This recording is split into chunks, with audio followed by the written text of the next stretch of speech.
افغانستان والو خزه وغیم افغانستان والو چې کومه بیزتی زمونږ د پاکستان د جنډې کړې د دې په خزو کې زوار کړه نه منه یو دا خو ډېر د بې مطلبه خلک دي که نه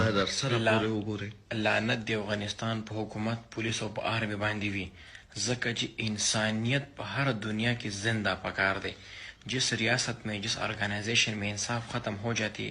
وہ مٹ جاتی ہے وہ تباہ ہو جاتی ہے د کف جنډې سره دا حرکت وکړو تاسو به خپل افیس ته راغوښتي وه ده به معافي غوښتي وه چې نه بچې د جنډې حیثیت د مو بیا دې بېزتي کړې وه که نه پرتوک درنلته وباسم او دا کنځل چې ما کړي وو خفه کېږئ مه ورور تاسو خو په ایکشن واغېستې د داسې ایکشن هم پرې واغېسته او الله سمه دنیا هم پرې روانه کړه دا بهر یو کس ناست دی یو منټه بهر یو کس ناست دی صدیقي نوم یې دی دا په هره ویډیو کې دا خبره کوي چې چمچا د خان بابا چمچا پرمان سیګرټ دی او پرمان شینګل دی که څه شی دی هم د ځان سره کېنولی دی لکه او د ده نه هم چې کوم دی خبرې وباسي نو لکه د مینې او ورورولۍ او پیغام ته ولې نه شي ورکولی چې لومبې ته پښتنو کې تضاد راولې پښتنو کې جګړې پیدا کړې د هغه ویډیو جواب بیا تا ته میلو شو ته بیا معافی غواړې او زه معذرت کوم او بلانکي نه معذرت کوم یاره دا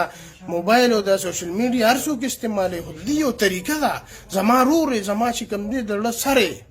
زما د پښتون ملګری زه په تا شرم ورکوم خو داسې حرکت څه لکې چې سبا د هغې ازاله غواړي او د هغې معافي غواړي د خلکو نه چې بیا چې کوم دی نو افغانیان درپسې لګیایي پښتانه درپسې لګیایي ژره دکه ستا حیثیت شو نو الټه بېعزتي د دې ځای رانه لته